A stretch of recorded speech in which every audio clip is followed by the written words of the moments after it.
Hello friends, ఈరోజు ఈ వీడియోలో NEET UG 2026 qualified students central counselling process ద్వారా అంటే వెటర్నరీ కౌన్సిల్ ఆఫ్ ఇండియా వాళ్ళు కండక్ట్ చేసే all India quota counselling process ద్వారా వెటర్నరీ కోర్సులో పార్టిసిపేట్ చేయడానికి ఫస్ట్ రౌండ్ కి సంబంధించిన రిజిస్ట్రేషన్ ప్రాసెస్ ఆల్రెడీ స్టార్ట్ అయింది. దీనికి సంబంధించిన స్కెడ్యూల్, అలాగే కంప్లీట్ ఇన్ఫర్మేషన్ బులెటిన్ ఇవన్నీ కూడా మనకి PCI అఫీషియల్ వెబ్సైట్ లో అవైలబుల్ గా ఉన్నాయి. ఇక్కడ స్కెడ్యూల్ చూసినట్లయితే రౌండ్ 1 ఆల్రెడీ 18 ఆగస్టు స్టార్ట్ అయింది. 23 ఆగస్టు అర్ధరాత్రి 11:55 వరకు అవకాశం ఉంది. దీని తర్వాత మీకు choice filling and seat locking August 18వ తారీఖు నుండి ఆగస్టు 23 వరకు సేమ్ డేట్ అండ్ టైం జరుగుతుంది. సీట్ అలాట్మెంట్ ప్రాసెస్ 24 ఆగస్టు అన్నారు. అంటే మీరు పెట్టిన వెబ్ ఆప్షన్స్ ని బేస్ చేసుకొని సీట్ అలాట్మెంట్ ప్రిపేర్ చేయడానికి వాళ్ళు ఒక 1 డే తీసుకుంటారు. ఆ తర్వాత సీట్ అలాట్మెంట్ రిజల్ట్ మీకు ఆగస్టు 25 రిలీజ్ చేస్తామని చెప్తున్నారు. అంటే సుమారుగా 24 ఆగస్టు రాత్రికి కూడా మీకు ప్రొవిజనల్ సీట్ అలాట్మెంట్ రిలీజ్ అయ్యే అవకాశం కూడా ఉండొచ్చు. అలాగే సీట్ అలాట్మెంట్ వచ్చిన స్టూడెంట్స్ ఆగస్టు 25 నుండి ఆగస్టు 31వ తారీఖు సాయంత్రం 5 గంటల లోపు మీరు కాలేజెస్ కి వెళ్లి రిపోర్ట్ చేసి జాయిన్ అవ్వాల్సి ఉంటుంది. ఇది రౌండ్ 1 కి సంబంధించినటువంటి స్కెడ్యూల్. అలాగే రౌండ్ 2 కి, అలాగే నెక్స్ట్ థర్డ్ రౌండ్ లో స్ట్రే వేకెన్సీ రౌండ్ కి సంబంధించిన స్కెడ్యూల్ ఇచ్చారు. అలాగే మనకి ఇన్ఫర్మేషన్ బులెటిన్ లో కూడా ఈ కౌన్సిలింగ్ కి సంబంధించి కంప్లీట్ ఇన్ఫర్మేషన్ ప్రొవైడ్ చేస్తారు. VCI కౌన్సిలింగ్ అంటే మన MBBS BDS కౌన్సిలింగ్ మాదిరిగా కాకుండా కొంచెం డిఫరెంట్ గా ఉంటుంది. ఇక్కడ మీకు కేవలము గవర్నమెంట్ కోటా 15% సీట్స్, అలాగే ప్రైవేట్ కాలేజెస్ లో సీట్స్ కూడా మీకు అవైలబుల్ గా ఉంటాయి. ఈ VCI ద్వారా మీరు వెటర్నరీలో అడ్మిషన్ పొందాలి అంటే ఖచ్చితంగా నీట్ ఎగ్జామినేషన్ క్వాలిఫై ఉండాలి. దానితో పాటు Indian national OCI or PIO candidates మాత్రమే అప్లై చేసుకునే అవకాశం ఉంది. అలాగే ఇప్పుడు మీకు ఫస్ట్ రౌండ్ లో సీట్ అలాట్మెంట్ వస్తే మీరు ఖచ్చితంగా జాయిన్ అవ్వాలా లేదా, అలాగే కాలేజీకి వెళ్లి రిపోర్ట్ చేయాలా లేదా, ఇవన్నీ కూడా డీటెయిల్డ్ గా మనకి flow process of online counselling అని ఇచ్చారు. రౌండ్ 1 కి సంబంధించి already registration, fee payment process జరుగుతుంది. ఆ ప్రాసెస్ కంప్లీట్ అయిపోయిన వెంటనే మీరు చాయిస్ ఫిల్లింగ్ అండ్ లాకింగ్ కూడా చేస్తారు. లాకింగ్ మ్యాండేటరీ ఏం కాదండి, మీరు పెట్టిన చాయిసెస్ ఆటోమేటిక్ గా లాక్ అవుతాయి కూడా. కాబట్టి మీరు లాక్ చేసినా చేయకపోయినా పెద్దగా ప్రాబ్లం లేదు. ఆ తర్వాత మీకు రిజల్ట్స్ అనౌన్స్ చేస్తారు. రిజల్ట్ అనౌన్స్ చేసిన వెంటనే VCI అఫీషియల్ వెబ్సైట్ లోనే ప్రొవిజనల్ అలాట్మెంట్ లిస్ట్ PDF రూపంలో అవైలబుల్ గా ఉంటుంది. అప్పుడు మీ యొక్క లాగిన్ క్రెడెన్షియల్స్ తో లాగిన్ అయ్యి అలాట్మెంట్ ఆర్డర్ ని డౌన్లోడ్ చేసుకోవాలి.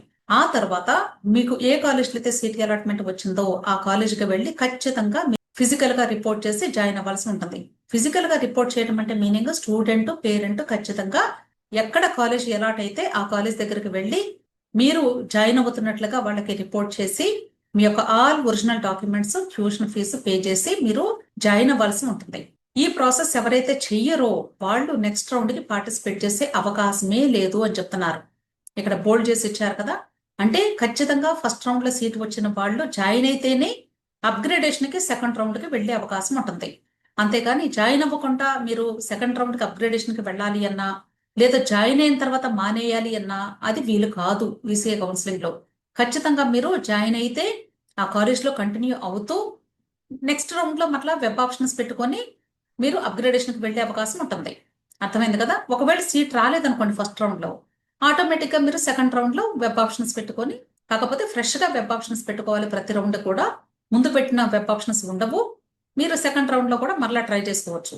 అంతేకాదండి, మీరు ఫస్ట్ రౌండ్ లో కాలేజ్ లో జాయిన్ అవ్వడానికి వెళ్ళినప్పుడు మీరు చేయవలసినటువంటి పని ఏంటంటే, ఒకవేళ మేము అప్గ్రేడేషన్ కి వెళ్ళాలి అనుకుంటున్నాము అనుకుంటే మీరు ఖచ్చితంగా నోడల్ ఆఫీసర్ కి మేము అప్గ్రేడేషన్ కి వెళ్తున్నాము అని వాళ్ళకి రిపోర్ట్ చేయాలి. వాళ్ళు ఈ VCI అఫీషియల్ వెబ్సైట్ లో అప్డేట్ చేయాలి. అప్పుడు మాత్రమే మీకు సెకండ్ రౌండ్ కి అప్గ్రేడేషన్ కి వెళ్లే ఫెసిలిటీ ఉంటుంది. అది చేస్తారా లేదనేది కూడా ఆ నోడల్ ఆఫీసర్ తో కన్ఫర్మ్ చేసుకోవాలి. అర్థమైంది కదా. నెక్స్ట్ సెకండ్ రౌండ్ ఎవరెవరు పార్టిసిపేట్ చేయొచ్చు అంటే, రౌండ్ 1 లో అసలు రిజిస్ట్రేషన్ చేసుకుని వాళ్ళు ఫ్రెష్ గా రిజిస్ట్రేషన్ చేసుకునే ఫెసిలిటీ ఉంది. అలాగే రౌండ్ 1 లో సీట్ అలాట్మెంట్ వచ్చి కాలేజ్ లో జాయిన్ అయిన స్టూడెంట్స్ నోడల్ ఆఫీసర్ కి ఎవరైతే అప్గ్రేడేషన్ కి వెళ్తామని రిపోర్ట్ చేస్తారో వాళ్ళు ఇప్పుడు రౌండ్ 2 లో డైరెక్ట్ గా వెబ్ ఆప్షన్స్ పెట్టుకుని మళ్ళా రిజిస్ట్రేషన్ ఫీజు ఏమి కట్టాల్సిన అవసరం లేకుండానే ఓన్లీ ఫ్రెష్ వెబ్ ఆప్షన్స్ పెట్టుకుని మీరు, అంటే ఇంతకు ముందు వచ్చిన కాలేజ్ కంటే బెటర్ కాలేజ్ కావాలి అనుకుంటున్నారు కాబట్టి కొన్ని తక్కువ వెబ్ ఆప్షన్స్ మాత్రమే పెట్టుకొని పార్టిసిపేట్ చేయవచ్చు.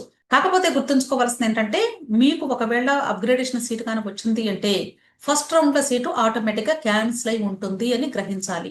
మీరు చేయవలసిన పని ఏంటంటే, మీరు ఇంతకు ముందు ఎక్కడైతే జాయిన్ అయ్యారో ఆ కాలేజ్ దగ్గరికి వెళ్ళి మీ సర్టిఫికెట్స్, ట్యూషన్ ఫీజు తీసుకొని ఇప్పుడు సెకండ్ రౌండ్ లో అప్గ్రేడేషన్ వచ్చిన కాలేజ్ దగ్గరికి వెళ్ళి మరలా ఫిజికల్ గా రిపోర్ట్ చేసి జాయిన్ అవ్వాల్సి ఉంటుంది.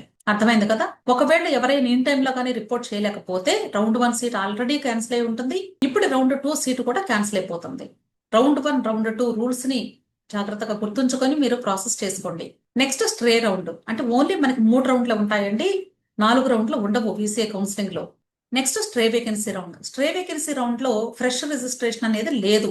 ఎవరైతే రౌండ్ 1 లో రౌండ్ 2 లో మీకు సీట్ అలాట్మెంట్ పొందలేదో ఆ స్టూడెంట్స్ డైరెక్ట్ గా స్ట్రే వేకెన్సీ రౌండ్ లో పార్టిసిపేట్ చేసే అవకాశం అయితే ఉంది. కాకపోతే మీరు మరలా రిజిస్ట్రేషన్ ఫీజు కట్టాల్సిన అవసరం అయితే లేదు. కానీ general OBC and EWS category students 50,000 రూపాయల సెక్యూరిటీ డిపాజిట్ అమౌంట్ కట్టి అప్పుడు మాత్రమే వెబ్ ఆప్షన్స్ పెట్టుకోవాలి. SC, ST and PH category students అయితే 25,000 రూపాయలు పే చేసి మీరు వెబ్ ఆప్షన్స్ పెట్టుకోవాలి.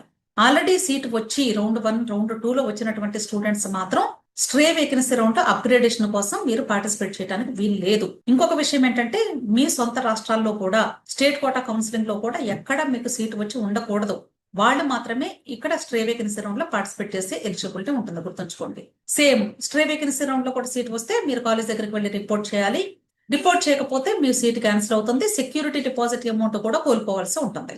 ఎవరైతే ఇప్పుడు రిజిస్ట్రేషన్ చేసుకుంటున్నారో ఆ స్టూడెంట్స్, జనరల్ కేటగిరీ స్టూడెంట్స్ అయితే 1000 రూపాయలు రిజిస్ట్రేషన్ ఫీజు పే చేయాలి. EWS and OBC category students 900 రూపాయలు, SC, ST and PWD category students 500 రూపాయలు పే చేయాల్సి ఉంటుంది. అలాగే మీకు ఏ కాలేజ్ లో అయితే సీట్ అలాట్మెంట్ వచ్చిందో ఆ కాలేజ్ వెబ్సైట్ లో మీరు ఏ డాక్యుమెంట్స్ తీసుకుని వెళ్ళాలి రిపోర్ట్ చేయడానికి వెళ్ళేటప్పుడు అనేది అక్కడ గైడ్ లైన్స్ అన్ని కూడా ఉంటాయి. అవన్నీ కూడా చూసుకొని మీరు చెక్ లిస్ట్ ప్రకారంగా మీరు తీసుకుని వెళ్లాల్సి ఉంటుంది. అలాగే మీకు సీట్ అలాట్మెంట్ వచ్చి కాలేజ్ లో రిపోర్ట్ చేయడానికి వెళ్ళేటప్పుడు ఏ డాక్యుమెంట్స్ తీసుకుని వెళ్ళాలి అనేది కూడా ఇక్కడ లిస్ట్ ఇచ్చారండి. మీరు VCI వెబ్సైట్ లో మనకి ప్రాస్పెక్టస్ ఉంది, ఇన్ఫర్మేషన్ బులెటిన్ ఉంది, దాన్ని డౌన్లోడ్ చేసుకుంటే అక్కడ ఈ లిస్ట్ అంతా కూడా కనిపిస్తుంది. ఈ లిస్ట్ ప్రకారంగా మీ యొక్క డాక్యుమెంట్స్ అన్ని కూడా సిద్ధం చేసుకోండి. నీట్ అడ్మిట్ కార్డు ఉండాలి, అలాగే NEET rank card, Aadhaar card, 10th class marks list లేదా డేట్ ఆఫ్ బర్త్ ప్రూఫ్, అలాగే ఇంటర్మీడియట్ మార్క్స్ లిస్ట్ లేదా 12th class marks list, 12th study certificate, next character certificate అన్నారు అంటే మనకి స్టడీ అండ్ కాండక్ట్ సర్టిఫికెట్ అంటారు కదా అది. Next 6 passport size photographs and 1 post card size photograph coloured అన్నారు. Next OCI PAO card holders అయితే వాళ్ళకి సంబంధించిన డాక్యుమెంట్స్ కూడా సబ్మిట్ చేయాలి. ఒకవేళ ఫారిన్ స్టూడెంట్స్ ఎవరైనా పార్టిసిపేట్ చేస్తూ ఉంటే AIU ద్వారా మీరు తీసుకున్న ఈక్వలెంట్ సర్టిఫికెట్ కూడా సబ్మిట్ చేయాల్సి ఉంటుంది. వాటితో పాటు కేటగిరీకి సంబంధించిన certificates SC, ST, OBC category and EWS category students మీరు ఖచ్చితంగా OBC and EWS category students అయితే April 1, 2026 తర్వాత తీసుకున్నటువంటి సర్టిఫికెట్ మాత్రమే వ్యాలిడ్ అవుతుంది. SC, ST కేటగిరీ స్టూడెంట్స్ అయితే లేటెస్ట్ గా తీసుకున్నటువంటి సర్టిఫికెట్ ని సబ్మిట్ చేయండి. అంతేకాదండి, మీకు ఇంకా ఏదైనా డౌట్స్ ఉంటే టెలిగ్రామ్ గ్రూప్ ఉంది. టెలిగ్రామ్ గ్రూప్ లింక్ నేను వీడియో క్రింద కమెంట్ సెక్షన్ లో అలాగే డిస్క్రిప్షన్ ఇస్తూ ఉన్నాను. ఎటువంటి డౌట్స్ వచ్చినా మీ డౌట్స్ ని క్లారిఫై చేసుకోండి. అలాగే ఒకవేళ పెయిడ్ సర్వీసెస్ కావాలి అంటే 6303235115 లో మీరు నన్ను అప్రోచ్ అవ్వండి. విష్ ఆల్ ది బెస్ట్ అండి. వీడియో నచ్చితే లైక్ చేయండి, మీ ఫ్రెండ్స్ కూడా షేర్ చేయండి. అలాగే నా ఛానల్ తప్పకుండా సబ్స్క్రైబ్ చేసుకోండి. Thank you.